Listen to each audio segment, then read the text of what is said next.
生我等得好长，从懵懂少年到孤独的忘，这一世我爱得好伤，任你把剑插进我胸膛，我的战马飞踏，为你平天下，你的琴弦拨动，伴我笑天涯，愿为你舍江山，为你卸铠甲，愿牵你的手，陪你到青丝变白发。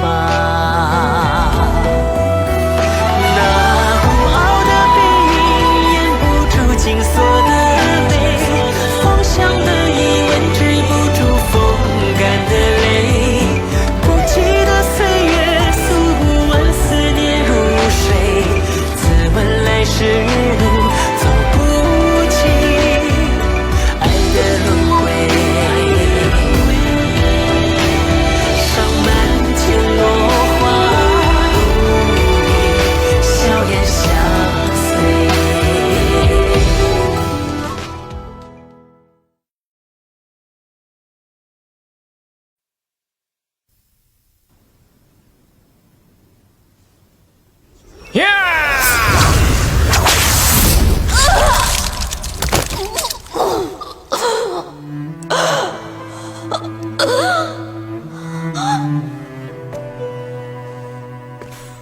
Ang anumang nais ko, mabuti, hindi kita kaawaan.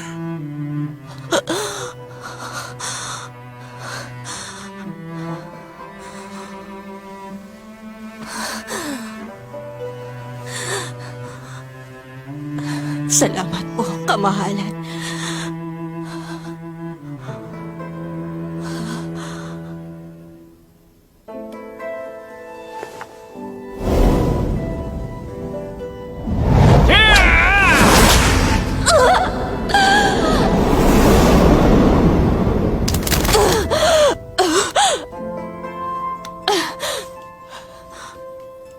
Napakasakit naman. Napakasakit tao. Patayin ang mga anak na kaya. Labis-labis ang yabang mo. Kahihina mo naman.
Anong nakasulat?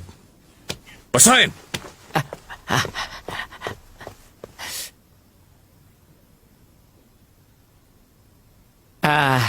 Talento, karunungan, ihanay, mag-ingat. Higil!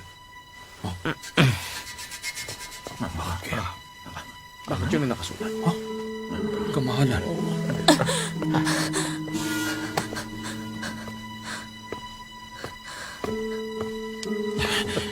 Kamahalan, huwag po siyang lalapitan. Kamahalan!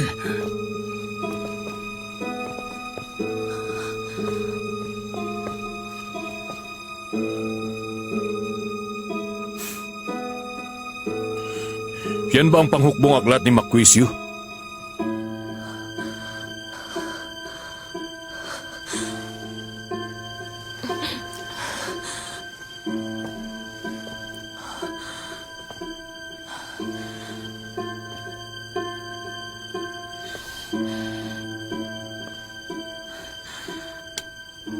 May hinihiling ako. Kaya't dapat lang na may ialay ako. Ang buong panghukbong aklat at paliwanag. Ang kapalit. Kalayaan ng prinsipe ng Zhenbei. Ibibigay mo rin pala ang kalamang yan. Pinagmayabang mo pang pagiging tapat, pagiging makabayan. Na lahat ng ginawa mo para sa kapakanan ng bayan ng Jin. Ang totoo, pinapakiramdaman mo lang pala kami. Ang inintindi mo lang ay ang prinsipe ng Zhenbei. Di mo ba alam kung saan ka nakatuntong? Ang imperyo ng dakilang Jin! Pinapalibutan ka ng mga mamamayan ng Jin! Ha! Wala may hindi alam sa kadakilaan ng prinsipe ng Zhenbei. Isa siyang haligi. Paanong hahayaan namin ang kanyang mabuting pangalan at pagkatao? Sasayangin niya ba ang buhay niya para sa isang alipin? Ako ba na emperador ang siyang hangal at imoral? Nagpabaya sa pamamahala? O ikaw ba'y pingting na puno ng kahambugan ang dahilan ng kaguluhan dito? Kamahalan, humilahon kayo! Kamahalan, maliho kayo. Ang galing ng bayan at ng kanyang pinuno ay hindi nakasalalay sa walang kapagurang pamamahala. Nakasalalay dito sa pagkakaisa ng pinuno tauhan na ipatupad ang nais ng langit. Ang pagtitipon at pagsisiyasat ay patungkol sa pagmamasid sa tauhan nyo, lalo't pag natatalo. At nang mapigilan ang kaguluhan, maging mapagkawang gawa at mamahala. Ang bawat tauhan ay isang haligi ng pamumuno. Lalo't sa mundong ibabaw, may pag-aaklas, may pananakop. Tanging ang Jin ang may kapayapaan at may kayamanan, nag-uumapaw sa kawani at kawal. At malakas ang kanyang emperador, kasing lakas rin ng bayan. Ang layunin mo ay mapag-isang lahat ng bayan. Buong buhay akong palaboy, dinadala ng agos. Ang panghukbong aklat ang siyang iniaalay ko sa inyo. Hindi para sa isang taong mahal ko. Taos-puso kong hinihiling na kayo ay mamuno ng maayos upang makapagtaguyod ng mundong mapayapa at malayo sa digmaan. Magkakambal ang kapalaran at kasawian. Ang prinsipe ay sandatang ipinagkaloob sa emperador upang kayo'y makilala sa buong kasaysayan. Sa lawak ng pananaw niyo, kaya ninyong mapatawad ang sinuman. Ako'y nasa harapan niyo ngayon upang sagutin ang dalawang kamatayan at bigyan ng tinig ang hiling ng mga mamamayan. Nagawa ko ng pakay ko sa ikapapanatag ng mga tao sa inyong buhay ko.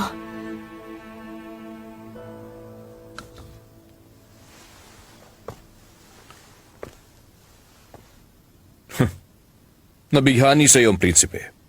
Naintindihan ko na kung ano nakita niya sa iyo. Subalit, sa iyong palagay ba may kapakinabangan sa akin ang panghukbong aklat?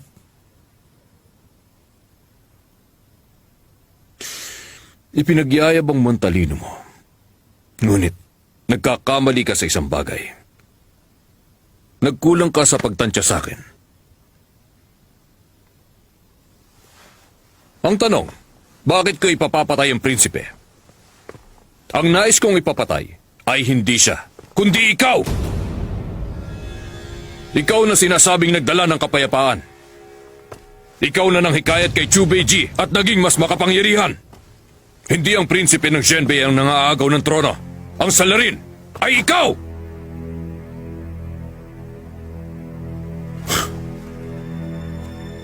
Lalong masaklap at babae ka. Di mo maiwasang mahulog sa iyong hukay. Kinulong kong prinsipe bilang pain sa iyo.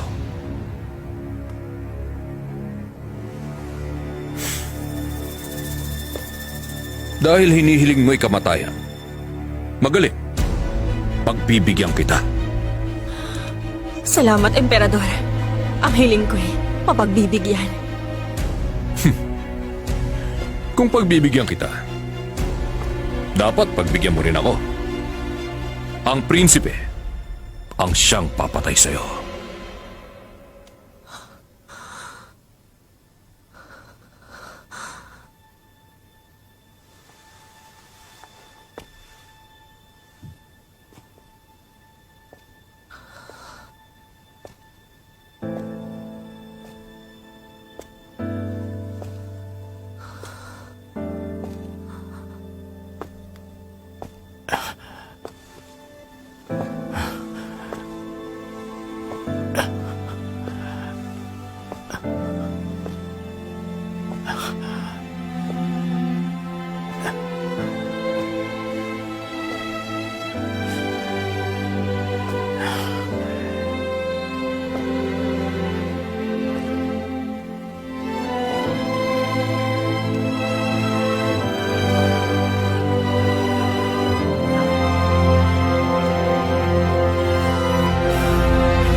Magbati ka, mahalan.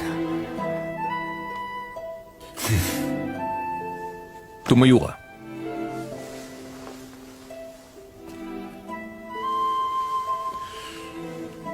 Ang prinsipe raw ay nakipagsabuatan sa'yo.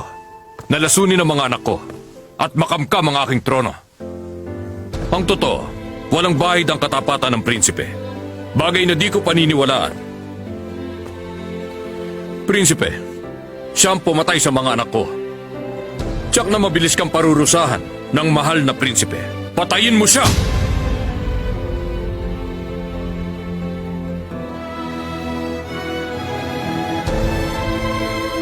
Prinsipe! Patayin ang babaeng yan! Patayin siya! Patayin siya! Patayin yan! Patayin mo ang babaeng yan! Mamamatay tayo yan! Patayin siya! Patayin! Patayin yan! Wala siyang karapatang mabuhay! Patayin siya! Sige na! Mga kamkam ng trono! Hindi siya dapat mabuhay! Patayin siya! Patayin yan!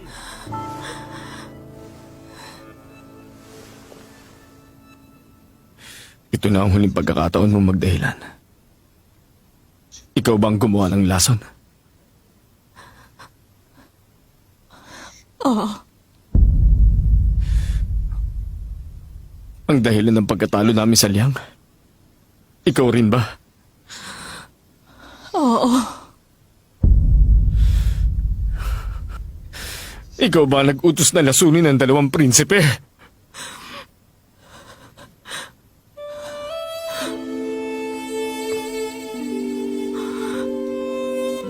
Ako nga.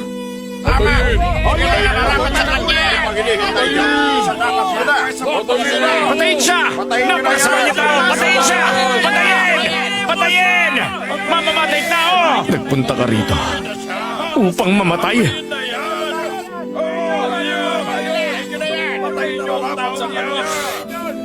Humarap ka!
Chubeiji! Gumising ka! Nagpunta sa rito para sagipin ka! Pinili kong mamatay. Wala kang kinalaman dito. Umalis ka na! Chubeiji! Ano bang hinihintay mo? Hindi mo siya kayang patayin? Magkasabot ba kayo?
这一生我等的Hoy, tigil! 从懵懂少年到孤独的我， Mas makabubuti ito. 这一世我爱的好伤啊！ Benji, 任你把剑插进我胸膛，我的战马飞跑，为你平天下。你的琴弦拨动，伴我笑天涯。愿为你舍江山，为你卸铠甲。愿牵你的手，陪你到青丝变白发。 Bibigay! Hindi! Hindi! Bibigay! 如今所泪，芳香的疑问止不住风干的泪。不记得岁月，诉不完思念如水。自问来时路，走不尽爱的轮回。上满天落花，笑颜相随。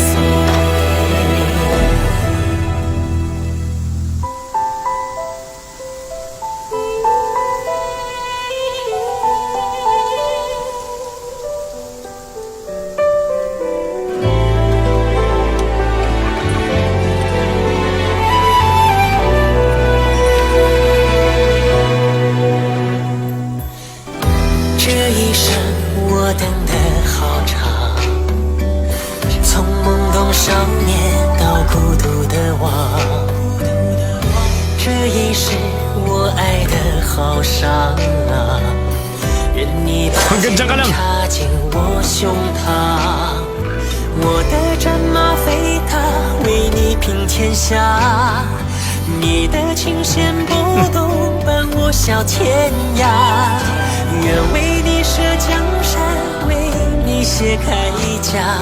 愿牵你的手，陪 Mahal na 你到 Emperador, 青丝 si Bai Pingping po 变白 ay 发 namatay na.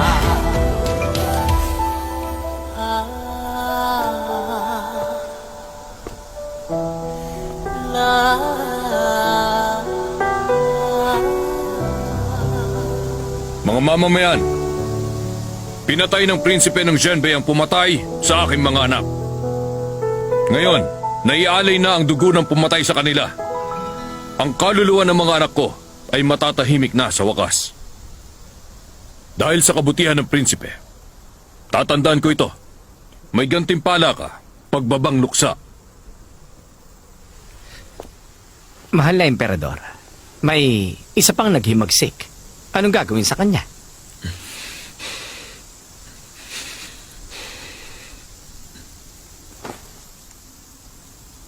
Kamahalan, nangako kayo kay Bai Pingting.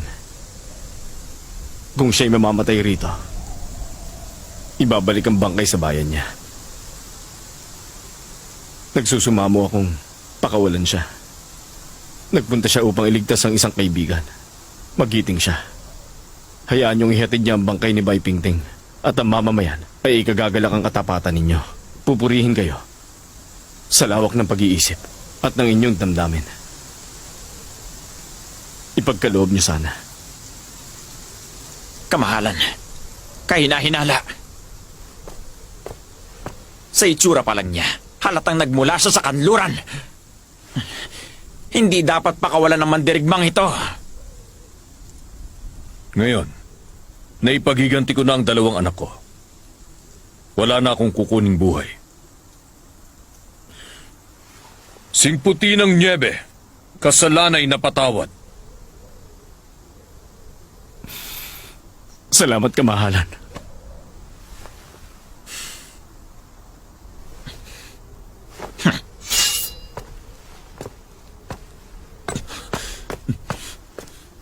Binibini.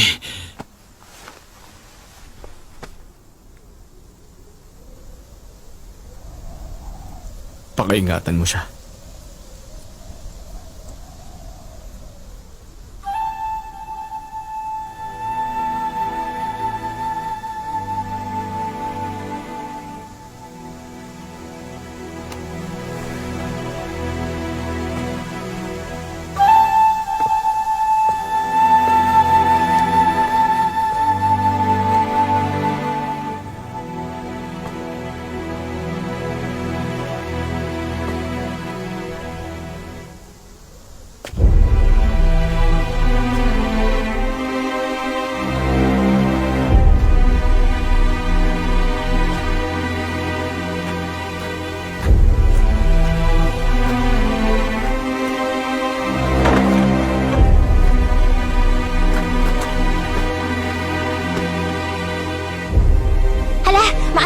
Umalis ka na!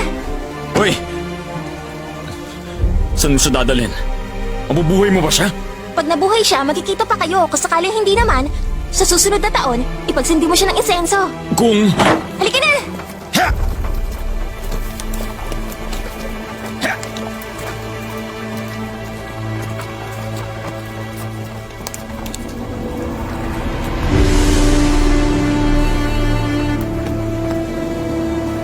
Sana'y kumanda na ang iyong kapalaran. At lahat ay sumang-ayon sa iyo.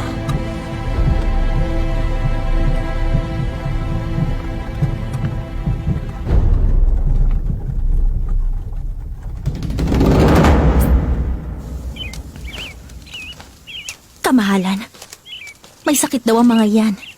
Ayon sa mga yunak, mas mainam na lumayo ka sa kanila. Nagtutukaan na sila. Hanggat sa magdugo, hindi kumakain. Baka mamatay na sila. Hindi ko dapat binabanggit. Patawad po. Di ba't kay ganda? Nais ko lang silang makitang nakakulong. At nagtutukaan. Nagbubunutan ng balahibo hanggat dumugo ang balat hanggang laman. Nakakaaliw.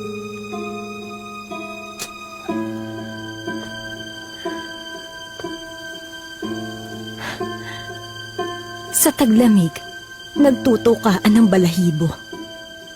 Pagdating ng tagsibol, duguan na't kumakanta pa.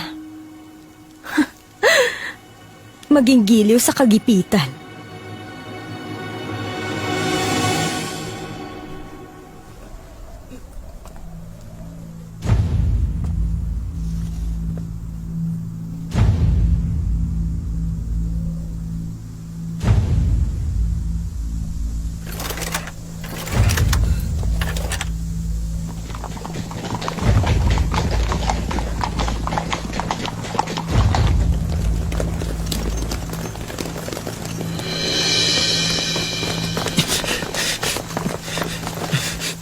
Moran po, binabati kayo kamahalan. Nilusob raw po kayo. Narito kami para tumulong. Natagalan kami lagpasan ng mga bantay. Parusahan niyo po kami.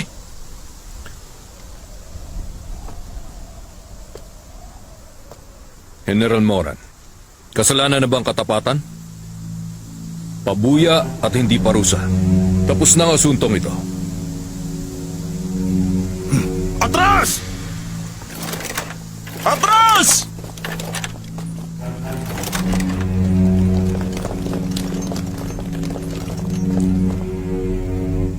Kumakapal na ang nyebe.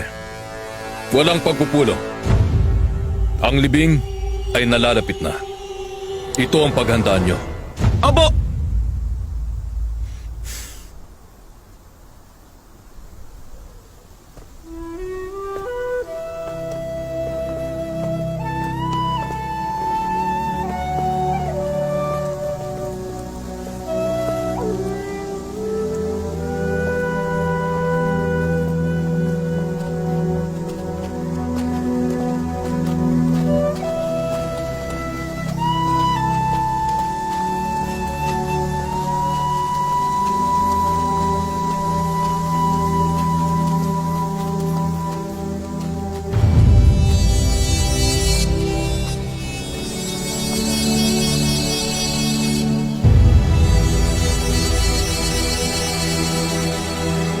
Paano nagbago ang plano natin? Di ba't pinag-usapan nating magiging maayos ang lahat? Huminahon kayo. Hindi namin alam. Natunugan tayo ni Chumoran. Sumugod ang kanya pangkat. Pinalilibutan natin ang buong palasyo sa labas at loob. Paano niya nalaman ang pagkilos nyo? Gayong 50 milya ang layo nila sa inyo. Sinong nagpabatid?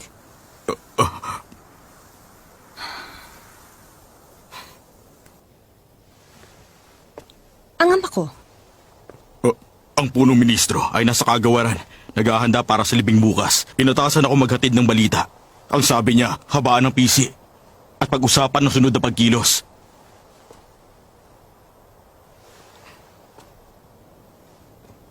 Pagod ka na, General. Makaaalis ka na. Opo.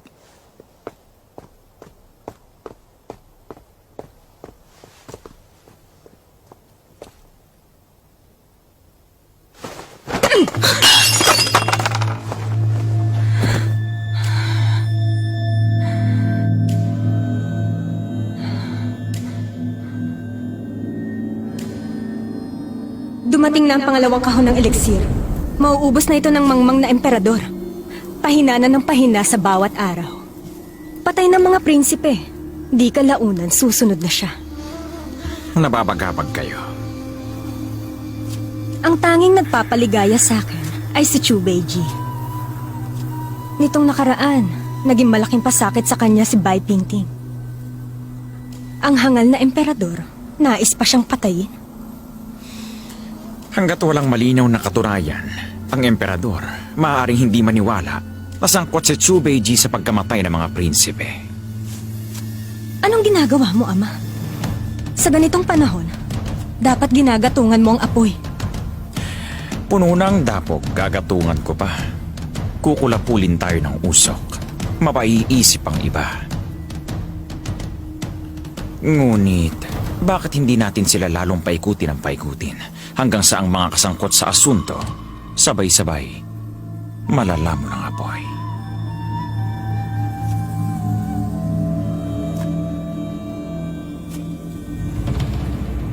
Ang ibig mong sabihin?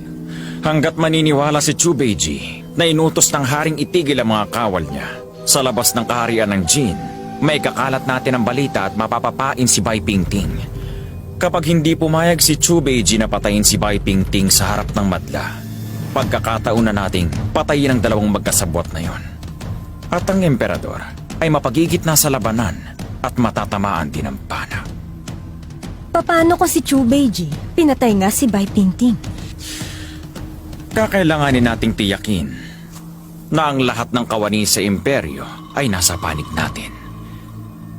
Ang emperador ay mamamatay kasama ni Chu Beiji, ngunit ang balita ay magsasabing pinatay ang emperador ni Chu Beiji. Kahit paano sila mamatay, sa huli, ang Jin ay magkakaroon ng bagong prinsipeng tagapagmana ng trono. Patay na ang dalawang prinsipe. Ni kailanman di ako nagkaanak. Saan manggagaling ang prinsipe? Palabiro ka, anak ko. Saan manggagaling? Sa'yo. Sa sinapupunan mo.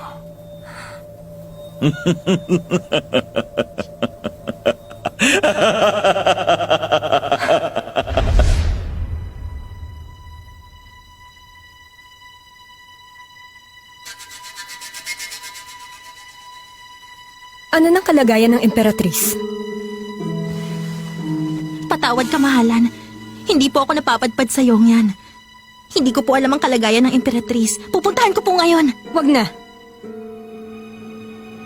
Dadalawin ko na lang siya.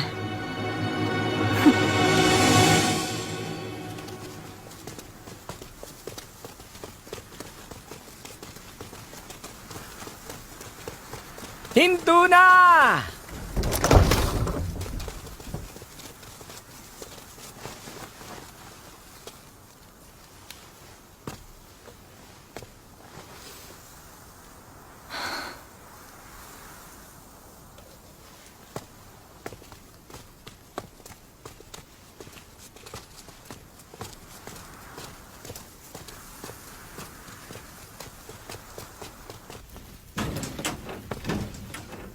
Pagbati punong abay. Emperatrice, nais kong dalawin ka.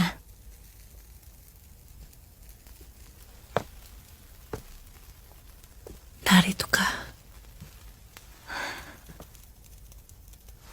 Makaaalis na kayo. Nais kong mapag-isa kami ng Emperatrice. Opo.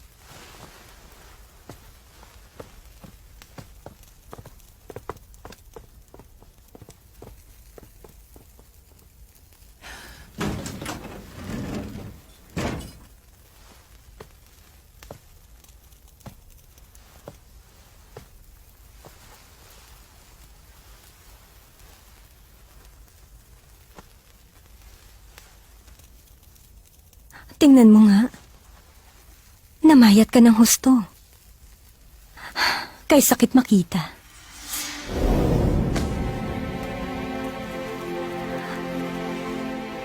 Ni hindi ka man lang kagandahan.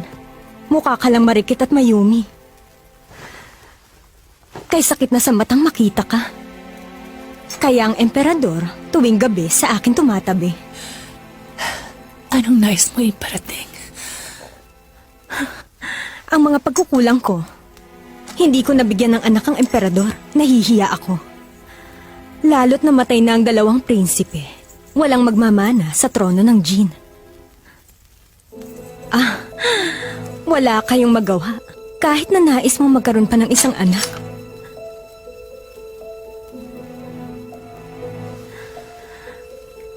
Oo nga. Ikaw at ang emperador ay batang magkasintahan. Nung bata ka pa na sarili mo siya, kahali-hali na. At nagkaroon kayo ng 2 anak. Inakala mong habang buhay sa iyong trono ng Jin, kaya't di mo na binigyan pansin ng bayan. Ngunit ang malaking harem na ito ay walang laman. Walang kabuhay-buhay. Walang tao. Wala ni isang batang maririnig. Wala nang magdadala ng pangalang Sima. Ikaw bilang emperatris ay nararapat panagutin. Palagay mo ba wala kang pagkakasala? Di ka ba nahihiyang humarap sa mga ninuno ng pamilya ng hari? Napapaliw ka na ba? Anong kabaliwan ang sinasabi mo? Ako? Alam kong sinasabi ko. Di gaya ng ibang tao, nagpapanggap na walang nalalaman.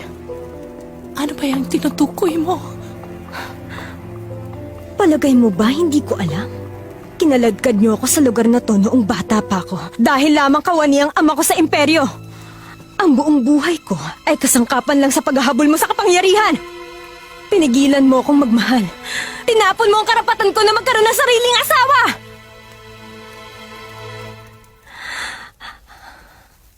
Ang inakala mo ba?